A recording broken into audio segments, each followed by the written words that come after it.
The scene is almost always silent. The body, a vessel for a lifetime, becomes still. The heart quiets its rhythm. The breath, which came and went as an uninvited guest, offers its final whisper and departs. Yet, in that stillness, a profound movement begins. It is unseen by the physical eye, yet it is the most vital journey of all. The soul, the inner watcher that dwelled within the body, begins to untie itself. This is not the flick of a switch. Imagine, instead, the gentle release of roots from the soil after a long winter. The threads of experience, emotion, and memory that have woven themselves into the physical form begin to loosen.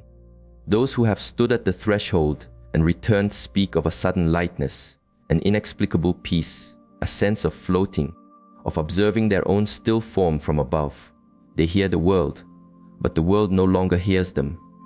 The watcher is awake, but its home is no more. This unmooring is a journey of energy.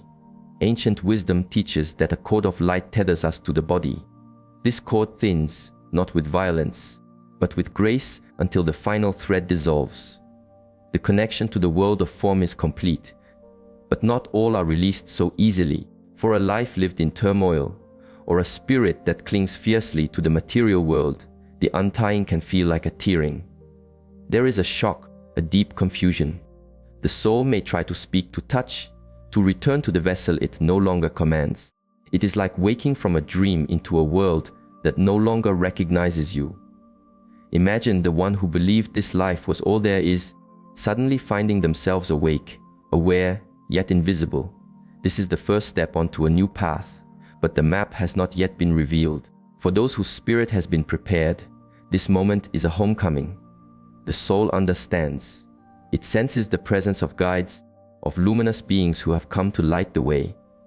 It is a gentle welcome, a hand extended from the great silence. The journey begins with the final breath. But the true end is merely a beginning. The soul is freed, but it carries with it the essence of all it has lived. It leaves the body behind, but it does not depart empty. From this point, the path truly unfolds. Imagine waking in a room you have known your whole life, yet all the laws have changed. Colors breathe. Sounds emanate from within and without. The people you love move as if you are nothing but air. You call out, but your voice is a form of silence. You reach out, but your hand passes through them like mist. To be present yet invisible. For many souls, this is the beginning of awakening in the subtle realms. Consciousness does not fade, it sharpens. But the soul does not always know it has passed from one shore to the other. This creates a deep inner disorientation. It still carries the echoes of physical life, the same thoughts, the same fears. And so, it tries to continue its routine, to go home, to speak to its children. But the world of form no longer yields to its will. The door does not open. The words are not heard. The embrace is not felt. This isolation can be a profound sorrow. Souls who leave this world suddenly may wander for a time, adrift in the currents of their own shock. The accident, the heart that stops without warning. It is like emerging from a deep sleep with no one to tell you where you are. In my tradition, this threshold is a crucial space. If the soul is deeply anchored to sorrow or earthly attachments, it can remain in a shadow land between worlds, a place where it still feels the weight of human emotion without a body to express it. What illuminates the path forward are the inner connections we cultivate in life. A life of awareness, of heart-centered practice, means that help arrives swiftly, guides appear, beings of light draw near. If the soul lived disconnected from this inner source, the journey may be more solitary. Yet, no soul is ever abandoned. It may simply take longer for it to perceive the lamps that have been lit for it. Often, those in their final days on earth report seeing loved ones who have already passed. These are not hallucinations. These are the first encounters, a gentle call from the other shore, a pre-awakening to the soul's next great journey. In these first hours, it is also common for the soul to follow its own body, to watch the chaos and the care, to witness the tears of its family. It sees everything, feels everything, but is no longer an actor on that stage, and accepting this change of role is its first great task. The earthly clock keeps its rhythm, But on the other shore, time is a river, not a clock. And in the wisdom of my lineage, the first 7 days are an archetypal passage, a corridor where the soul remains nearest to the earth. After the initial shock, the soul seeks the familiar. Some hover by the bedside, watching the world of ritual unfold. Others follow their family, a silent presence in the car, at the gathering. They have no haste, yet they carry an inner urgency to understand what has happened and to know that their loved ones will be all right. In this symbolic passage, the ceremonies of remembrance take on a dual purpose. For the living, it is a space to grieve and to honor. For the departed, it is a final chance to witness the ripples of their own existence. Every tear, every word of love, every shared story helps the soul understand the legacy it leaves behind. More sensitive souls among the living may feel this presence. A cool breeze in a closed room, a sense of being watched with love. The spirit is there, tracing the outlines of a world it just departed. The aromas, the voices, the images, all of it helps the soul accept that its earthly chapter has concluded, a necessary peace before it can turn toward the new dawn. In these 7 days, the soul's energy still resonates closely with the world of form. Because of this, the emotions of the living are like currents of wind, a storm of inconsolable despair, of cries that say, "I cannot live without you," acts as an anchor, holding the soul in a harbor of confusion. But sincere prayers, loving remembrance, and serene acceptance, these are like a gentle, steady wind, filling its sails and guiding it toward a more luminous sea. Many cultures mark the 7th day as a sacred closing. It is a moment of energetic release. If the soul has felt the love, accepted its new state, and understood its path, its inner light brightens. A portal opens. Some see a tunnel of light, some a bridge of silver mist, inviting it to journey onward. But this is a natural rhythm, not a mechanical process. Some souls cross this threshold in hours. Others, bound by attachment, may linger. This cycle of 7 is not a deadline, but an echo of a universal pattern, the completion of a cycle.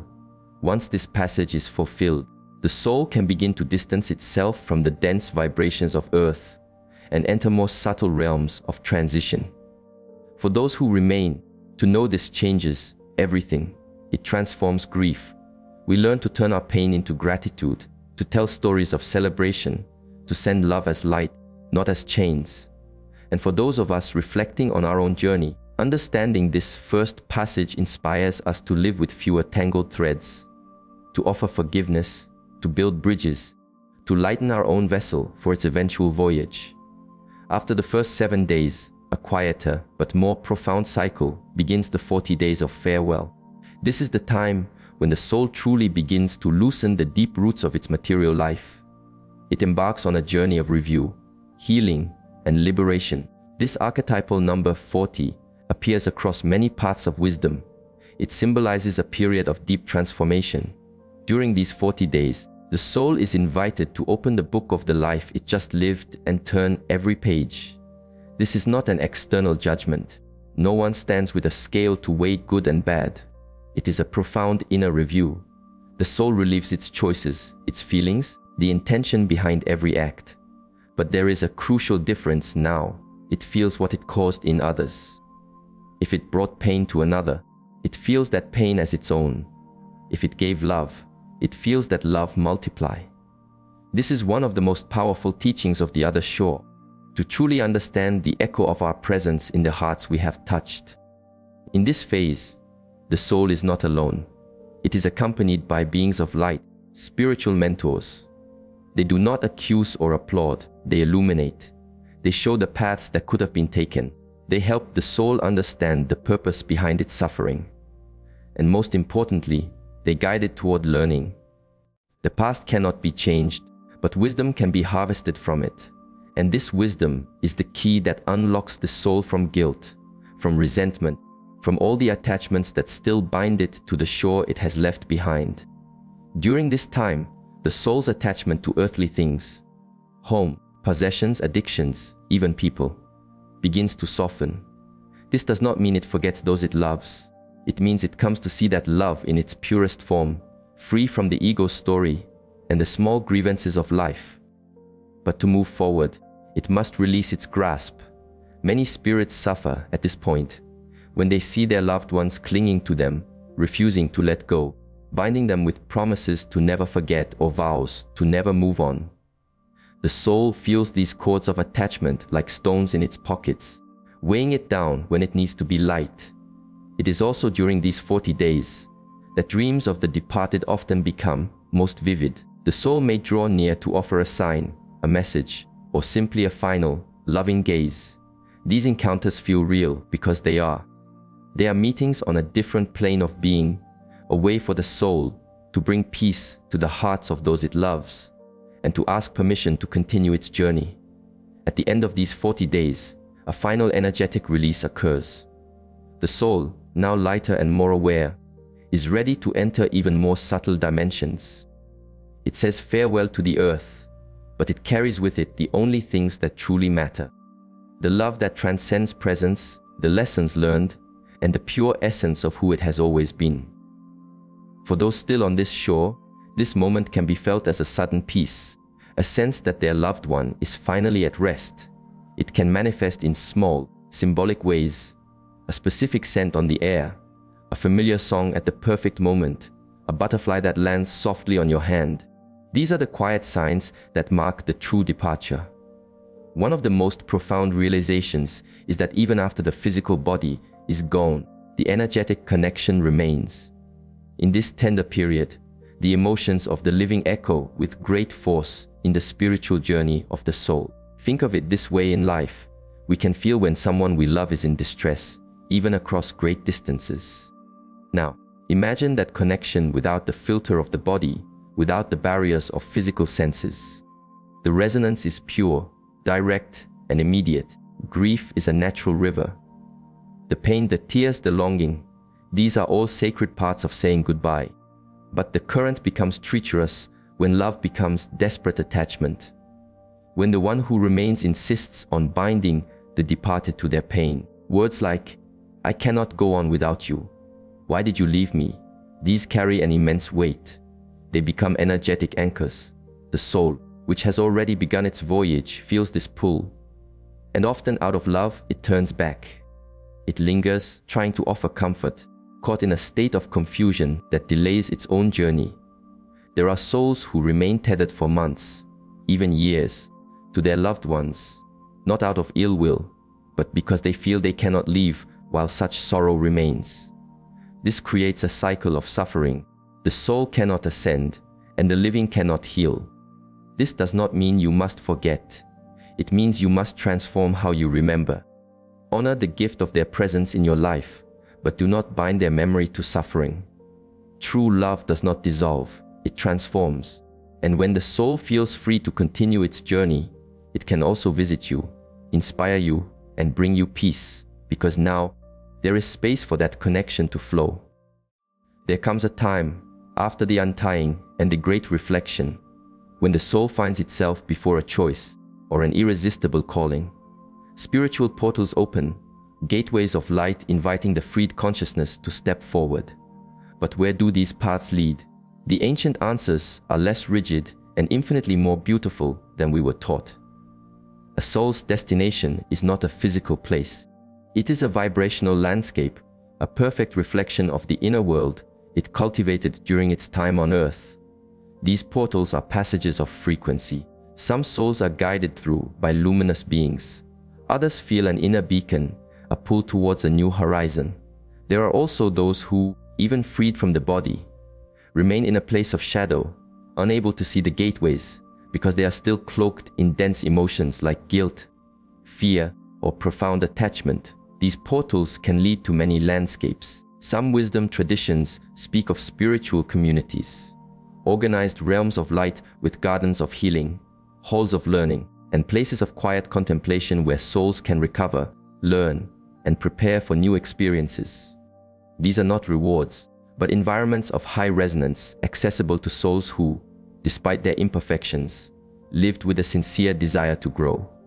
In these places, the soul is welcomed, its wounds are tended, and it is gently reconnected with its own deep, spiritual nature. Beyond these communities lie what some call the astral planes, not fixed levels, but layers of vibration. The more light a soul carries within, the more luminous and beautiful the landscapes it experiences. In these realms, time is fluid. Thought shapes reality. Experience is symbolic and rich with meaning. In the denser planes, by contrast, lie the realms of shadow and confusion, born not of punishment, but as a direct reflection of a mind that has not yet found its peace. Not every soul goes directly to one destination. Many first enter realms of transition, like a quiet courtyard where they can rest. It is here that the soul is met by guides, its energetic state is understood, and it prepares for the next stage of its path. It is here that many are joyfully reunited with family, old friends from their spiritual lineage, or guides who walk beside them, unseen, throughout their entire lives. So does the soul choose? Yes and no. The choice is not like picking a destination from a map. The soul is drawn to the place where its own inner light resonates. However, souls with greater inner awareness, who cultivated stillness and wisdom in life, have more clarity. They see the open gateways. They hear the invitations. They recognize the paths. This clarity grants them a truer freedom, and their journey continues with grace. After passing through a spiritual gateway and arriving at its new vibrational home, the soul begins a period of deep healing and re-education. It is here that the true understanding of its life journey unfolds. But first, there is healing. For the soul too carries wounds. Even without a physical body, the soul can carry the echoes of emotional pain, old traumas, and deep regrets. The burdens we did not resolve in life do not vanish with the final breath. Disconnecting from the body is not an erasure of the self. The watcher is still the watcher. The first experience in these subtle worlds is often a welcoming into spaces of profound peace. Some traditions describe them as silent, luminous rooms where wise and loving beings minister to the soul's energy. Here, the soul finds a deep, restorative rest, a slumber that can last for what we would measure as days, weeks, or even months. It is a period of decompression, like a deep sea diver returning slowly to the surface to re-acclimate. Others receive more active healing, subtle energetic currents that soothe their field, or sessions of counsel with spiritual mentors. All of this has one purpose: to restore the being's original harmony. After this period of rest, the soul is invited to expand its awareness. This happens through learning, not cold, theoretical knowledge, but a living wisdom. There are schools in the subtle planes, but the curriculum is the self. The lessons are not found in books, but in direct experience and shared insight. The soul revisits its past, but now with a clarity that was impossible on earth. It learns about universal laws, of cause and effect, of resonance, of love, and most profoundly, it begins to remember who it is beyond the small self, beyond the names, the titles, and the roles it played. The soul rediscovers its essence, and that rediscovery is the deepest healing of all. As it grows stronger, the soul prepares for its next step. This does not always mean an immediate return to a physical life. Some souls choose to remain in the subtle planes for a long time, deepening their wisdom and serving as guides for other transitioning souls. They become helpers in the great work of the cosmos. Others, upon seeing what they still need to learn and what love they still need to express, decide to return to the world of form. This is not an impulsive choice. It is a conscious, carefully planned journey undertaken with wise guides. Every detail of the future life is considered: the family, the challenges, the gifts, the sacred encounters that will act as catalysts for the soul's growth. A deeper question arises: can a soul visit the earth? Yes, and it happens far more often than we realize. This is not reincarnation. These are spiritual visits, moments when a soul, already resting on the other shore, returns temporarily to observe, to comfort, to say a final goodbye, or simply to be near those it loves. These visits can be so subtle, they are felt only as a fleeting warmth in the heart. Others can be so clear that there is no room for doubt. There are many ways a soul can whisper across the veil. Meetings in dreams are one of the most common. Anyone who has lost someone they love deeply has likely felt this: a dream so vivid, so real, that upon waking, you know it was a true encounter. It was. These are not ordinary dreams. They are meetings in a space where both souls are free from the body's limits. Glances are exchanged, hugs are felt, and words that went unsaid are finally spoken. We awaken with a lighter heart, feeling a sense of peace and closure. And we are right to feel that way. At other times, the soul's presence is a soft trace in our world, a familiar scent that appears from nowhere, a song that plays with lyrics that speak directly to our heart, a cool breeze that touches our cheek in a moment of sorrow. These are gentle reassurances that we are not alone. These signs often appear when the soul senses a need for support. Its presence brings comfort and strength, even if it cannot directly intervene. On rare occasions, a soul may appear in a more visible form, especially to those who are naturally more sensitive. A silhouette, a soft light, a feeling of presence at the bedside. And sometimes, a soul acting as a guide may intervene more directly, inspiring a sudden decision that averts danger, or planting an intuition that leads to a new, better path. An invisible hand provides a gentle nudge. How do we invite these encounters? By keeping the heart open, by making peace with the great cycle of life and death, by transforming our grief into serene, loving remembrance. Sincere prayer is a bridge. Speaking to them with love, without expectation, is a beacon. But most of all, we must let go of obsession. These visits do not happen on our command. The soul comes when the time is right, and only when its visit will not hinder its own journey or ours. That is why release is so important. To love without demanding. And it is a curious truth that after someone we love departs, our own eyes often open wider. We begin to feel more. We understand that everything that truly matters is unseen. We realize that the energy we carry, the love we cultivate, builds a bridge between worlds. A bridge that supports our own journey and that of those we love. At this moment, many awaken to the sacred responsibility of their own energy. Every thought of gratitude, every act of love, creates a resonance that is felt across all realities. This is why elevated souls can visit with ease. They vibrate with light, and those who keep their hearts clear and open are in tune to feel their presence. If you feel this call to reconnect, to raise your own inner light, and live in deeper alignment with your soul's truth, I invite you to undertake your own practice. A practice of gratitude, of inner quiet, of clearing your mind to unlock your own energetic potential. Many who walk this path report that their lives begin to transform, and perhaps this is your time too. Access to this path is always within. The final key vibrational moment in this journey is the first anniversary of a soul's departure. Just as the 7th day was an energetic release and the 40th day a deep detachment, the completion of one full cycle of seasons is a kind of spiritual harvest. When a year has passed, something fundamental shifts. A great circle closes, allowing the soul to move forward with even greater freedom, and allowing those on earth to transform their ache of loss into a serene and living memory. By this point, most souls are firmly established in their new reality, whether in service, in learning, or perhaps preparing for a new journey into form. For the living, this day need not be one of sadness alone. It can be a celebration of life's continuity, a moment to look inward and feel the truth that everything, absolutely everything, is part of one great, unfolding mystery.